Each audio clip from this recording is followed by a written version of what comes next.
All right, I want to return to our top story, and that is that a leaked memo that was never supposed to be leaked essentially appears to show that Roe v. Wade is done in this country. 49 years since a decision that legalized abortion across the country, made abortion the law of the land for women.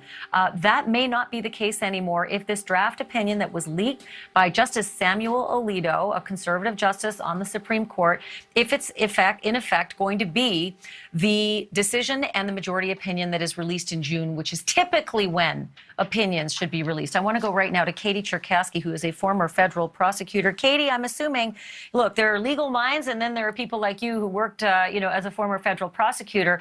This is like, there's so many things that I could say. It's shocking, the decision, but it's also shocking, the leak. So take me from there.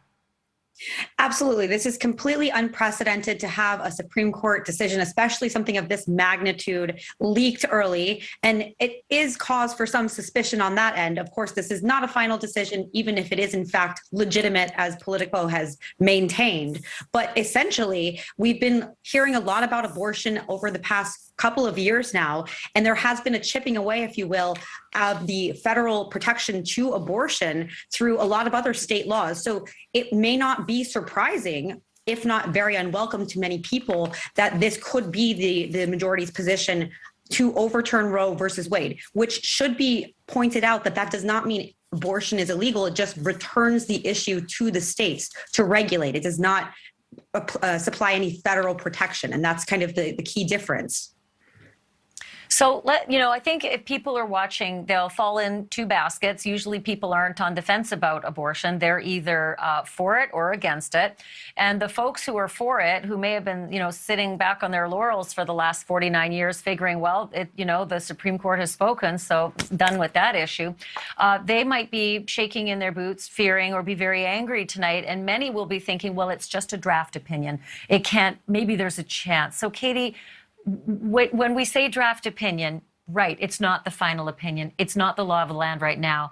But is there any chance that that won't be the final law of the land, that final opinion? Well, absolutely. The justices, even if this is a legitimate opinion, because again, it's coming from a very suspicious sort of source at this point. We don't really know. It's kind of been an unprecedented thing to have happen in the first place. So it's not final, even if it is legitimate. And to the extent that this does become the law of the land, I don't know that would be particularly surprising. We've seen what's happened with Texas and some of these other states creating these workaround laws over the past several years that have been upheld by the Supreme Court. So I think a lot of people have been reading the tea leaves, and with the conservative majority on the court, this has been something that has been a concern for many people. But again, it is not a permanent decision. It's not final by any means, and the justices can change their opinions and their alliances long before the opinion is issued, if in fact this is going to be the majority's opinion from the court. Let me ask you this. Julia Manchester tweeting out tonight that Democratic Senate candidates across the country are calling on the filibuster to be eliminated in response to Politico obtaining this draft of a SCOTUS decision striking down Roe v. Wade. So make that make sense for people when, the frustration is that, oh dear, if the Supreme Court has spoken, and let's just assume that draft opinion saying Roe v. Wade is done becomes law of the land, becomes the decision, and becomes the majority opinion that's on record in June. What does it mean in terms of the filibuster to change that, just in layman's terms? Well, if this becomes the majority opinion, then essentially what that means is that there is no federal protection for abortion, and that states are free to regulate that as they wish. So states can lawfully allow abortion, and states can decide to not allow that.